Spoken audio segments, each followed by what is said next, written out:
स्वर्गीय चिरंजी लालजी पहाड़िया की पुण्य स्मृति में श्री राजकुमार चंदा, यशोधर पहाड़िया, ब्यावर, राजस्थान, बहन श्री तेजराज जी, श्रीमती मधु ठोलिया, पौंडुचेरी, बहन श्री विनोद जी, बिंदु ठोलिया, जयपुर, पुत्री व दामाद श्री प्रतीक जी, श्रीमती पायुका, भुविक जैन, इंदौर, मध्य प्रदेश, पुत्री व दामाद श्री अभिनव जी, श्रीमती निकिता, कुमारी कपिशा काला, जयपुर। ससुराल पक्ष अजित जी, गौतम जी, शंभू जी, गज्जू जी, पाटनी, सेलम, तमिलनाडु। जीवम दव्वम जिन्वरवसेन जननी तिष्ठम देवीं दविंदवंदम वंदे तम सर्वदा शिरसा। जो बोले अंतिम तीर्थंकर विनायक श्री महावीर भगवान की, परम पूज्य आचार्य भगवान गुरुदेव श्री वसुनंदी जी मुनिराज की, अहिंसा में विश्व धर्म की, सभी उपस्थित धर्म प्रेमी पुण्य आत्मा एवं महानुभाव। जब व्यक्ति अपने पुरुषार्थ के माध्यम से कोई क्रिया करता है तो उस क्रिया के प्रति पूरा पुरुषार्थ लगा देते हैं, अपनी मेहनत या फिर ये कहें कि पूरी हिम्मत ताकत लगा देते हैं, और उसका मन अंदर से रहता है कि मैंने अगर कोई क्रिया करी है, कोई मेहनत करी है, कोई पुरुषार्थ किया है तो उसका फल मुझे मिले, या मैं कोई भी काम करूं उसमें सफल हो जाऊं, उसका फल अच्छा मिले या मुझे सफलता मिले, ये दोनों एक ही बात है। हर व्यक्ति चाहता है कि मैं जो भी काम करूं, चाहे धर्म का काम करूं, चाहे संसार के प्रति कर्म करूं, या मैं माता पिता के प्रति कोई काम करूं, बच्चों के प्रति कोई क्रिया करूं, तो हर क्रिया में मैं सफल हो जाऊं। हर व्यक्ति का ये सपना रहता है कि मैं कुछ भी करूं उसमें सफल हो जाऊं, चाहे पापी आत्मा हो, चाहे धर्मात्मा हो, चाहे कोई भी व्यक्ति हो, अगर क्रिया करता है तो उसका एक ही मन रहता है कि मैं उसमें सफल हो जाऊं, लेकिन वो सफल नहीं हो पाता है तो हताश, निराश और उदास हो जाते हैं। कोई व्यापारी मेहनत कर रहा है और मेहनत करने के बाद भी वो उतना ना कमा पाए जितना उसे कमाना है, तो वह उदास हो जाता है, उसका मन करता है कि अब इस व्यापार को बदल दिया जाए, दूसरा व्यापार कर लें। बच्चे पढ़ाई करते हैं और पढ़ते समय जितनी मेहनत से उन्होंने पेपर दिया था वो रिजल्ट उतना नहीं निकल के आता और वो असफल हो जाते हैं, कभी फेल हो जाते हैं या फेल नहीं हुए, पास तो हो गए हैं लेकिन नंबर इतने आए हैं कि उतने परसेंटेज नहीं लेके आ पाए जितनी आनी चाहिए थी। अब वो उतने सफल नहीं हो पाए जितने सफल होने थे। मन में अब निराशा, हताशता, उदासता ये हमारे अंतरंग में आ जाती है। व्यक्ति जब असफल हो जाता है, जब अपने लक्ष्य तक नहीं पहुंच पाता है, तो वो व्यक्ति हताश, उदास, निराश हो जाता है। जितनी वो मेहनत कर रहा है एक वर्कर या एक सेवक जितनी सेवा कर रहा है या उतनी मेहनत कर रहा है और उसको उतनी तनख्वाह ना मिले, उतना मूल्य ना मिले, तो वह व्यक्ति दुखी हो जाता है, वो हताश हो जाता है, निराश हो जाता है कि मैंने जितनी मेहनत करी थी उतनी मुझे पगार नहीं मिली, मैंने सोचा जितना था मैं उतना सफल नहीं हो पाया, मुझे और कुछ भी करना चाहिए। इसीलिए हर व्यक्ति का एक सपना रहता है कि मैं सफलता प्राप्त नहीं कर रहा हूँ और सफल होने के लिए मुझे करना क्या है, हम सफलता कैसे प्राप्त करें, ये एक सवाल हमारे मन में खड़ा रहता है। महानुभाव, सफलता को प्राप्त करना है तो हमें 4 चीज़ें करनी होगी। पहला दिया है, हमें अपने जीवन में एक संकल्प भी लेना होगा। सफलता के मायने ये नहीं है कि मात्र आप किसी भी चीज़ के पीछे भागना शुरू कर दो। सफलता के मायने हैं कि हम अपने जीवन में पहले क्रम लगाएं। क्रम अनुसार हमारी अगर जीवन रेखा है तो वो बहुत अच्छी बन चलती है। कुछ लोगों का क्रम नहीं लगा होता। कुछ लोग 45 साल की उम्र में, 60 साल की उम्र में अपने जीवन की शुरुआत करते हैं। जैसे धर्मात्मा लोग, किसी व्यक्ति ने 50 साल या 55 साल की उम्र में धर्म करना शुरू किया, या यूँ कहें कि किसी व्यक्ति ने शादी कर ली है, बच्चे हो गए हैं, पत्नी आ गई है, और धर्मात्मा पहले वो धर्मात्मा नहीं था, लेकिन पत्नी या फिर जो शादी के बाद का जो माहौल बना है, पत्नी के पक्ष के लोग जो हैं वो धर्मात्मा हैं और अपने पक्ष के लोग धर्मात्मा नहीं थे। या कोई ऐसा व्यापार जुड़ गया जिस व्यापार के कारण हमें गंदी संगति मिली। जैसे कई ऐसे होते हैं, जैसे रात्रि में शादी ब्याह के काम होते हैं जिसमें संगति अच्छी नहीं मिल पाती, या फिर खाने पीने के ऐसे काम होते हैं जिन कामों में संगति ऐसी होती है कि वर्कर जितने भी ये सब नशा करने वाले हैं, रात को जागने के लिए उनको नशा करना ही होगा।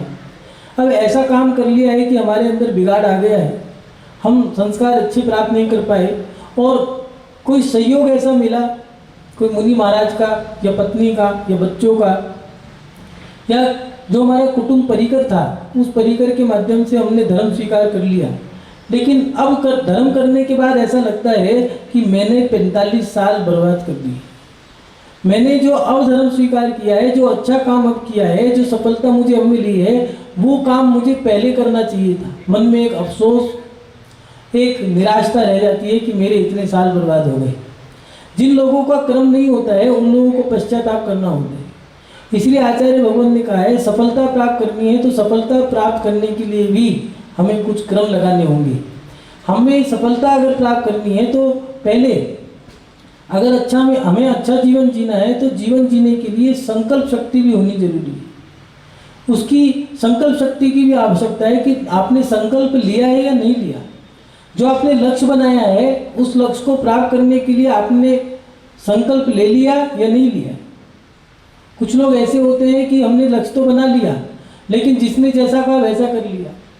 जैसे पढ़ने वाले बच्चों के साथ कभी कभार ऐसी घटना घट जाती है कि उन्होंने एक कोर्स स्टार्ट कर दिया है, चाहे वो अकाउंटेंट की पढ़ाई कर रहा हो या सीए की पढ़ाई कर रहा हो या फिर आर्ट की कला की उनने स्टडी करनी शुरू कर दी है, लेकिन किसी ने अगर कोई और सलाह दे दी तो मन में दुविधा आती है कि मैं ये करूं या मैं वो करूं।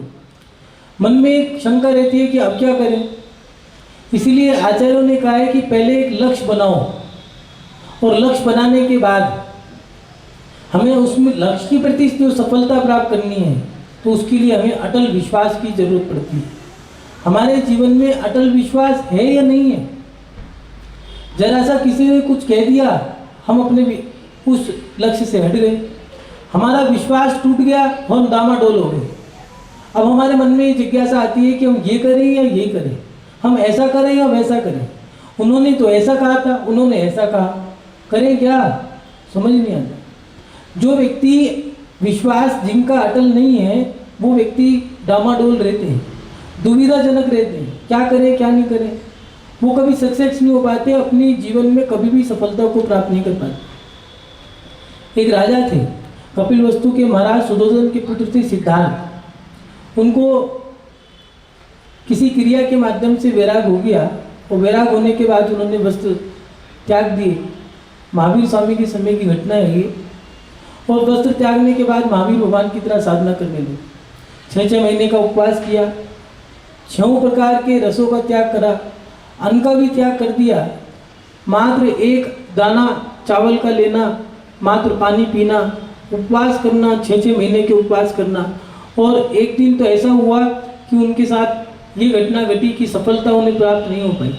कोई अवधि ज्ञान प्रकट नहीं हुआ, मने ज्ञान प्रकट नहीं हुआ, केवल ज्ञान भी नहीं हुआ। अब वो मन में विचार करने लगे कि क्या करूं, और झंझनाहट आ गई अंदर कि बस अब मैं कुछ नहीं करूंगा, ऐसी साधना से क्या फ़ायदा जिसको करने के बाद हमें सफलता ना मिले, मुझे कुछ प्राप्ति ना हो, ऐसी साधना का क्या फ़ायदा। और घर लौटने लगे, घर लौट के जाने लगे और कहने लगे मैं राज्य करूंगा, बहुत आनंद लूँगा, मौज मस्ती करूंगा, भोग विलासिता में मस्त रहूँगा, धर्म करने से कुछ नहीं मिलता।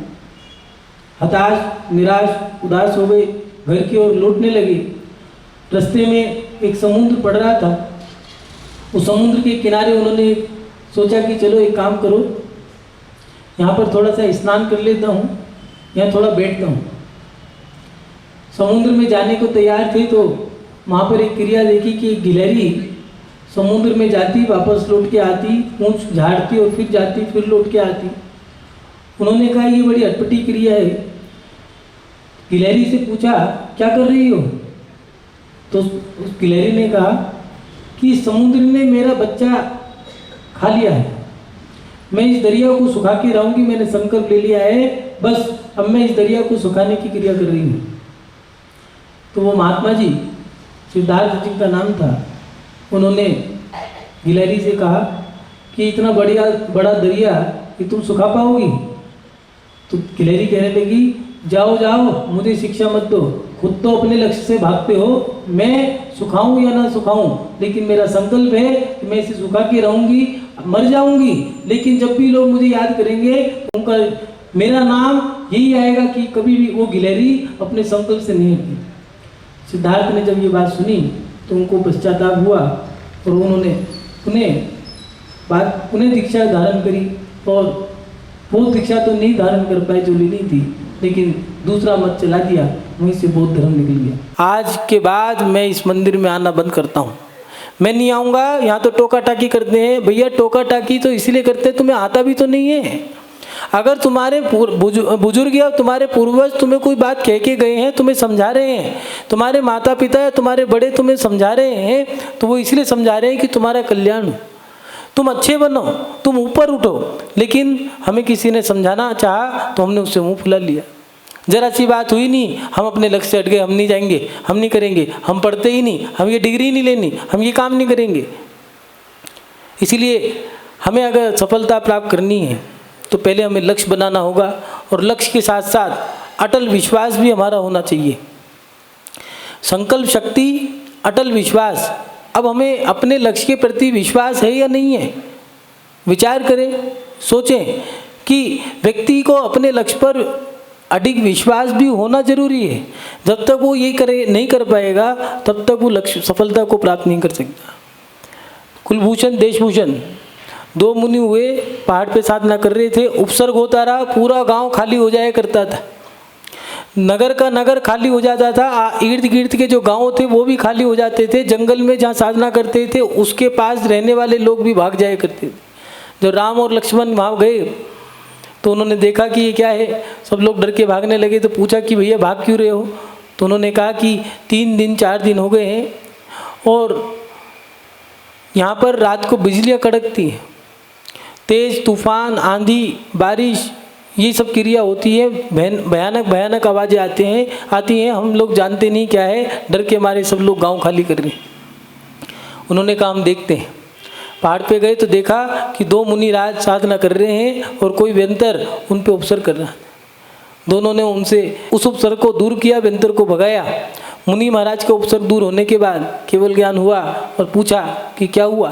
तो कहने लगे हम तो अपनी साधना में लीन थे, जिसको जो करना था कर गया, हमें विश्वास था कि हम अपनी आत्मा का कल्याण करके रहेंगे। उपसर्गों को सहन करते रहे और उपसर्गों को सहन करने का फल ये मिला कि केवल ज्ञान हो गया। महानुभाव, हमने जो लक्ष्य बनाया है उस लक्ष्य के प्रति हमारा संकल्प शक्ति और संकल्प शक्ति के प्रति हमारा अटूट विश्वास ये भी होना जरूरी है। ऐसा नहीं एक ही व्यक्ति रहे हो, गजकुमार मुनि हुए, सुकौशल मुनि हुए, सुकुमाल मुनि हुए। सीता को विश्वास था कि मैं इस अग्नि को पानी कर दूंगी। अंजना सती, सोमा सती, मटके में हाथ डाल करके जो सांप निकाला है उसको विश्वास था कि मैं इसमें कामयाब हो जाऊंगी, सफल हो जाऊंगी। क्यों? क्योंकि मेरा धर्म सच्चा है, अटूट विश्वास था। और उसका परिणाम क्या निकला कि वो जो सेठानी थी उसकी सास हाथ डालती तो नाग निकलता और सोमा सती हाथ डालती तो हार निकलता। ये क्या हुआ? ये उसका अटल विश्वास था और ठीक होगा। क्यों? क्योंकि मुनि महाराज ने कहा है, मुझे विश्वास है कि मुनि महाराज की कोई बात गलत नहीं। महानुभाव, क्या ऐसा अटल विश्वास हमारे अंदर है या नहीं? कुछ लोग अपने लक्ष्य से, अपनी मंजिल से डिग जाते हैं।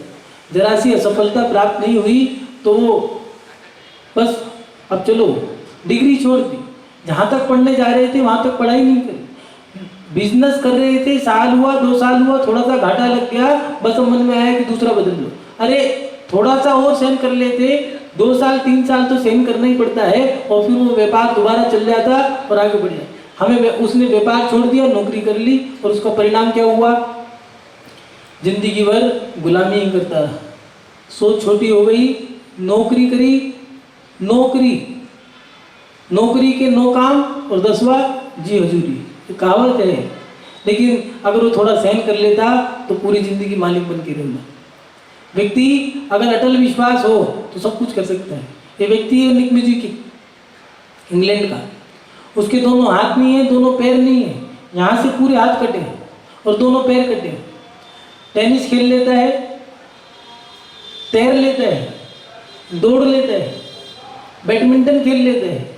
उससे पूछा आप ये सब काम कैसे कर लेते हो? 500 लोगों को 500 मोटिवेशन स्पीचेस दे चुका है वो। और उससे जब मीडिया वाले मिलने गए तो देखा कि 3500 लोग उससे मिलने के लिए खड़े थे कतार में। उससे पूछा क्या आप ये सब काम कैसे कर लेते हो? खाना बना लेते हो, कपड़े भी पहन लेते हो, चल लेते हो, दौड़ लेते हो, बिना पैर के बिना हाथ के तैर लेते हो, कैसे कर लेते हो? तो उसने कहा कि मैं जीवन में एक ही बात जानता हूँ, कोई भी चीज़ असंभव नहीं है। नॉट इम्पॉसिबल, इम्पॉसिबल में भी लिखा है आई एम पॉसिबल। महानुभाव, असंभव कुछ नहीं है, हम सब कुछ कर सकते हैं, लेकिन हमारा जो लक्ष्य है उस लक्ष्य के प्रति हमारा विश्वास कितना है, हमें ये भी देखना होगा। एक लड़की थी 1970 में पोलियो की शिकार हो गई, उसे बुखार हो गया, टाइफाइड हुआ, निमोनिया हुआ, और निमोनिया और टाइफाइड होने के बाद उसके शरीर में पोलियो हो गया। शरीर का एक हिस्सा काम करना बंद कर दिया, दोनों पैर खराब हो गए, वो चल नहीं सकती थी। डॉक्टरों ने मना कर दिया ये चल नहीं सकती, और उसका सपना था कि मैं अपने जीवन में दौड़ के रहूँगी। और उसने ऐसी दौड़ लगाई कि प्रयास करते करते करते करते करते कमरे में ही चलना सीखा, दौड़ना सीखा, और धीरे धीरे धीरे धीरे स्टेट में दौड़ना सीखा, प्रांतीय दौड़ी और देश में दौड़ी। और ऐसी दौड़ी कि 1970 में जो ओलंपिक हुआ था, उस ओलंपिक के अंदर विल्मा सिंह रोनाल्डे जूता हेनरी को हरा करके अमेरिका को 3 स्वर्ण पदक दिलाए। ऐसा अटल विश्वास हमारे अंदर है या नहीं है? जरा सी बीमारी हो गई, जरा सी कमजोरी हो गई, बस हमने काम ही छोड़ दिया। हमारे अंदर अपने लक्ष्य के प्रति विश्वास भी होना जरूरी है। जब तक विश्वास अटल नहीं होगा तब तक हम सफलता को प्राप्त नहीं कर सकते। एक छोटी सी बच्ची 23 साल की मां, 23 साल की उम्र में क्रांति लाने वाली वो झांसी की रानी जो मरी थी, तो 1000 आदमियों को अकेली लड़की ने मारा था। उसने हाथ कट गया था तो हाथ बच्चे को कंधे पे टांग करके हाथ को बगल में लगा करके मूली और गाजर की तरह तलवार से सर काटे होंगे। यूनियन बाकर ने तो कहा कि वो रानी नहीं थी, तो वो मर्दानी थी कि 1000 आदमियों को अकेले ने मारा। क्या ऐसा विश्वास हमारे अंदर नहीं हो सकता? और उसका रिजल्ट भी मिला कि 1857 में क्रांति लाई थी और 1947 में देश आजाद हो गया। उसका रिजल्ट मिला, लेकिन हमारा विश्वास अटल नहीं है। हम जरा सी बात में हताश हो जाते हैं, उदास हो जाते हैं, निराश हो जाते हैं, मायूस हो जाते हैं। किसी ने टोक दिया है, किसी ने कुछ कह दिया है, हमें बर्दाश्त नहीं है। अरे कोई कुछ आपको टोक रहा है तो सोचो कि आपके पास टोकने वाले तो हैं। कई लोग तो ऐसे हैं उनके पास टोकने वाले भी नहीं है। वो सोचते हैं, विचार करते हैं, मन में एक इच्छा रहती है, काश हमारे बड़े बुजुर्ग होते जो हमें टोक देते, हमें कहते कि बेटा तुमने गलत कर दिया। वो सोचते हैं कि काश हमारे माता पिता, हमारे सास ससुर, हमारे बड़े भाई होते तो हमें टोकते, हमें समझाते। और उनके पास जब कुछ नहीं होता, उनको पश्चाताप होता है कि हमारे पास टोकने वाला नहीं है, तो मोहल्ले की, गली मोहल्ले की बड़ी महिलाओं को अपनी माँ बनाते हैं और उनसे कहते हैं आप हमें समझा देना, हमारी कोई क्रिया हो गलत हो तो उसको आप टोक करके बता देना। लेकिन वो तुम्हें कैसे अपना मान लें? बेटा बेटा ही होता है, पड़ोसी पड़ोसी होते हैं। हमारे जीवन में अपने लक्ष्य के प्रति अटल विश्वास भी होना जरूरी है। और उसके बाद महानुभाव, संकल्प शक्ति। पहले हमें सफलता प्राप्त करनी है तो पहले लक्ष्य बनाना होगा, उसके प्रति संकल्प शक्ति होनी होगी, उसके प्रति फिर अटल विश्वास, और उसके बाद हमारे जीवन में कोशिश। Try again and complete to target, but strong to build power, not strong to build power, no complete to target and try again.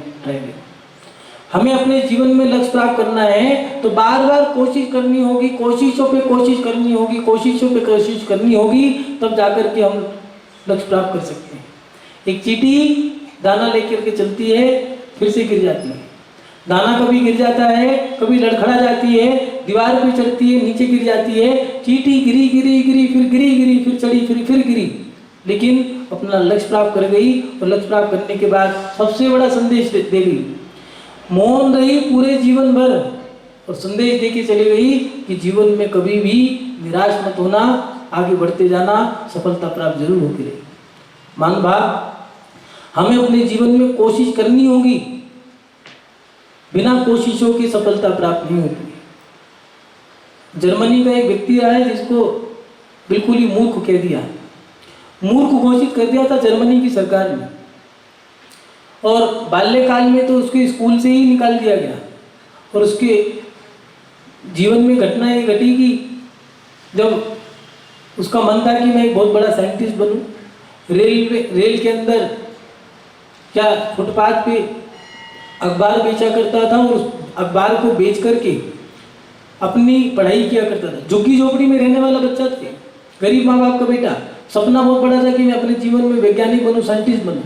अखबार बेचे और अखबार बेचने के बाद ट्रेन में एक ऐसा डब्बा मिल गया जो खाली था। उस डब्बे में उसने एक रसायन बनाया और रसायन फैल गया और डब्बे में आग लग गई और उसको इतनी जोर की थप्पड़ मारा गया कि वो छोटा सा बच्चा कान से बहरा हो गया। और उसने कहा कि मैं अपने जीवन में लक्ष्य प्राप्त करके रहूंगा, और लक्ष्य के प्रति वो दृढ़ था। दौड़ता गया लक्ष्य प्राप्त करने के लिए, एक लक्ष्य को प्राप्त करने के लिए वो 10,000 बार फेल हुआ। लेकिन 10,000 बार फेल होने के बाद जब उससे पूछा कि आपके कान पे थप्पड़ मारा गया, आपको कैसा लगा? उन्होंने कहा मैंने तो बस यही सोच लिया, जो लोग गाली देते हैं तो मैं बहरे वाले कान को आगे कर देता हूँ, और जो प्रशंसा करते हैं तो मैं इस कान को आगे कर देता हूँ। सोच देखो कैसी पॉजिटिव सोच रखनी होगी हमें, हमारी सोच कैसी है। और जब 10,000 बार फेल होने के बाद वो पास हो गया अपने लक्ष्य में, तो मानो भाग पूरा विश्व, जब वो मर गया तो मरने के बाद अमेरिका और जर्मन दोनों देशों ने उसके मरने के बाद एक दिन के लिए 24 घंटे के लिए पूरा देश लाइट बंद कर रही थी, क्योंकि उसने पूरे विश्व को ये बल्ब का आविष्कार करने वाला थॉमस अल्वा एडिसन, जिसने बल्ब का आविष्कार किया, ऐसा आविष्कार देके गया। मंदबुद्धि बालक था, 10,000 बार फेल हुआ, फिर भी इतना बड़ा आविष्कार देके गया कि आज झुग्गी झोपड़ियों में, जंगलों में, पहाड़ों पे, खाइयों में, समुद्र की गहराइयों में जो प्रकाश होता है वो प्रकाश थॉमस अल्वा एडिसन के माध्यम से होता है। ये जुनून हमारा है या नहीं है? हमें कोशिश करनी होगी। जरा सा फेल हो गए, नहीं, फिर दोबारा आगे बढ़ना होगा, फिर पढ़ना होगा, फिर मंजिल को प्राप्त करने का जुनून हमें दोबारा से अपने अंदर रखना होगा। यूं ही नहीं मिलती राही को मंजिल, एक जुनून सा दिल में जगाना होता है। यूं ही नहीं मिलती राही को मंजिल, एक जुनून सा दिल में जगाना पड़ता है। पूछा चिड़िया से कैसा बना आशियाना, तो बोली भरनी पड़ती है उड़ान, बार बार तिनका उठाना पड़ता है। मान भाव हमें अपने जीवन में बार बार लक्ष्य प्राप्त करने के लिए बार बार मेहनत करनी पड़ेगी। कोशिश करने वालों की कभी हार नहीं होती, लहरों से डर कर नौका कभी पार नहीं होती। अगर व्यक्ति हताश हो जाए, उदास हो जाए और निराश हो जाए तो वो कैसे मंजिल को प्राप्त करेगा? मंजिल प्राप्त करने के लिए हमें प्रयास करने होंगे। एक घिया बेचने वाला व्यक्ति और उसका बच्चा IAS बन सकता है। आसिफा बेगम कर्नाटक की एक महिला मन में ठान लिया कि मैं अपने जीवन में कुछ करके दिखाऊंगी। भारत के अंदर सबसे पहली महिला थी वो जिसने चार्टर्ड अकाउंटेंट की डिग्री प्राप्त करी। नहीं तो कोई महिला आज तक, उस समय में 1970 में पहली महिला थी आसिफा बेगम जिसने चार्टर्ड अकाउंटेंट की डिग्री ली, लेकिन उससे पहले तक कोई महिला डिग्री ले नहीं पाई। लेकिन लक्ष्य था। 80 साल की उम्र में एक महिला ने सपना देखा कि मैं अपने जीवन में इंग्लिश सीख के रहूंगी, कंप्यूटर का आविष्कार हुआ, ये कंप्यूटर में चला के रहूंगी। अनपढ़ थी, 80 साल की उम्र में लक्ष्य को प्राप्त करने के लिए जुनून रख लिया, और जुनून के बाद कोशिश करती वो 80 साल की महिला 85 साल के अंदर उन्होंने कंप्यूटर चलाना सीख लिया और कंप्यूटर चला दिया, नौकरी भी करनी शुरू कर दी। और उस 85 साल की महिला ने कंप्यूटर चला करके पहली बार 21,000 रुपये की तनख्वाह ली। मान भाव कैसा जुनून हमारे अंदर है, क्या ऐसी कोशिश हम कर रहे हैं? हमें सफलता अगर प्राप्त करनी है तो हमें कोशिश करनी होगी, बार बार करनी होगी। जरा सा हार गए, नीचे गिर गए, फिर उठना होगा। हारने के बाद जीतने का लक्ष्य बनाना होगा।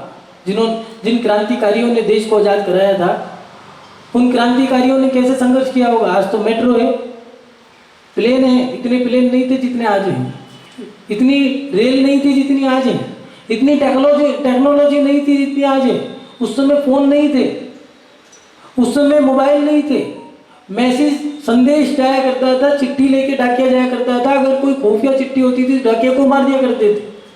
कैसे उस समय में उन्होंने देश को आजाद कराया होगा, कैसे उन व्यक्ति ने 1800 में बल्ब का आविष्कार किया। उस समय ऐसी टेक्नोलॉजी नहीं थी। या फिर एक नाम नहीं है, Napoleon Bonaparte, Adolf Hitler, Nelson Mandela, Nikola Tesla 1600 में बिजली बनाने का आविष्कार करने का मन में ठान लिया कि मैं पानी से बिजली बनाऊंगा। और उम्र कितनी थी? मात्र 8 साल की। नदी के किनारे खड़ा था, पानी देख लिया, पानी से ने कहा कि इस पानी से क्या इस्तेमाल कर सकते हैं, पानी बह रहा है, इसका सदुपयोग करना चाहिए। उसके मन में आ गई कि मैं अपने जीवन में इस पानी से बिजली बना के रहूँगा। और 21 साल की उम्र में सन 16 में निकोला टेस्ला ने बिजली का आविष्कार कर डाला। सोचो कैसी शक्ति होगी उस समय, कैसा दृढ़ संकल्प लिया होगा, कितनी कोशिशें करी होगी उस व्यक्ति ने कि जिस समय टेक्नोलॉजी नहीं थी, जिस समय आविष्कार नहीं थे, जिस समय बिल्कुल ही व्यवस्थाएं चमरा गई थी, ऐसे समय में कैसे सफलता प्राप्त की होगी। मान बात, सफलता प्राप्त करने के लिए हमें कोशिश करनी होगी और कोशिश करने के बाद जब हमें सफलता प्राप्त होती है, याद रखना कोशिश करने वालों को सफलता नियम से प्राप्त होती है। ऊंचाइयों को छूने वाले व्यक्तियों को संघर्ष करना पड़ता है, कोशिश करनी पड़ती है, पुरुषार्थ करना पड़ता है। जो व्यक्ति ऊपर चढ़ता है, अच्छा काम करने वाले को टाट गंजी करनी पड़ती है। जितने नेता होते हैं आधे गंजे मिलेंगे आप, कारण वो कहते हैं सर को पहले चिकने घड़ी की तरह कर लो, गाली मिले तो यहाँ पर जाए और नीचे गिर जाए, कटु शब्द मिले तो सर पे पड़े वो नीचे गिर जाए, उस पर तेल भी लगा लेते हैं थोड़ा सा। ऐसे ही अच्छे काम करने वालों को संघर्ष करना पड़ता है और उनको संघर्ष करने से डरना नहीं है। जब भी कोई मंडल हो, कोई संस्था हो, कोई व्यक्ति, कोई लीडर हो, कोई यूनियन लीडर हो या फिर मंडल का लीडर हो, कोई देश का लीडर हो, उस व्यक्ति को जब अच्छा काम करना होता है तो उसकी खिंचाई होती है। ये संसार केकड़े की तरह है, जब ऊपर उठता है, कोई ऊपर दीवार पे चढ़ता है तो नीचे वाला केकड़ा उसकी टांग खींच के नीचे गिरते हैं। लोग तुम्हारी टांग खींचेंगे, जब अच्छा काम करना होगा तुम्हारी टांग खींचेंगे। बुरे काम करो, शराबी की कोई टांग नहीं खींचता है, उससे लोग डरते हैं, लेकिन धर्मात्मा की प्रत्येक व्यक्ति टांग खींचता है। महिलाओं के साथ बहुत स्थिति ऐसी रहती है, धर्म करने जा रहे हो वहीं बैठ जाते, मंदिर में रहते, भगवान दे देता और शिव जी तुम्हें भोजन बना के दे देते, महावीर दे देता ना, क्या दिक्कत है, वहीं चाय नाश्ता कर लेना, क्यों आए घर में, वहीं सो जाते।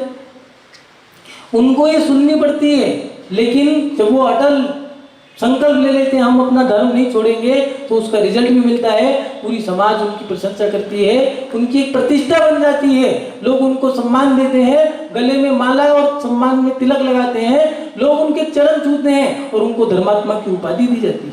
आप सभी लोग अपने जीवन में सफलता के प्रति दृढ़ संकल्प के साथ आगे बढ़े, इन्हीं सद्भावनाओं के साथ कि आपको आपके अच्छे कार्यों में आपको सफलता मिले और उस सफलता का सदुपयोग करें। और उस सफलता के माध्यम से आप एक दिन, हर धर्मात्मा चाहता है कि मैं सफल हूँ, और आपने जो व्रत उपवास त्याग करे हैं, उन व्रत उपवास त्याग को करने के बाद आप ऐसे सफल हो कि आप शाश्वत अवस्था को प्राप्त करें।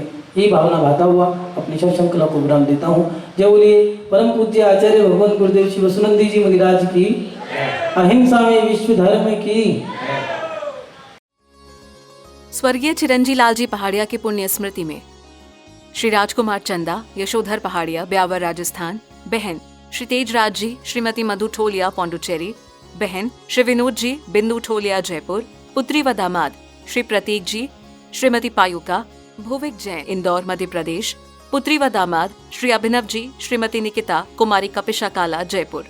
ससुराल पक्ष अजित जी, गौतम जी, शंभू जी, गज्जू जी, पाटनी, सेलम, तमिलनाडु।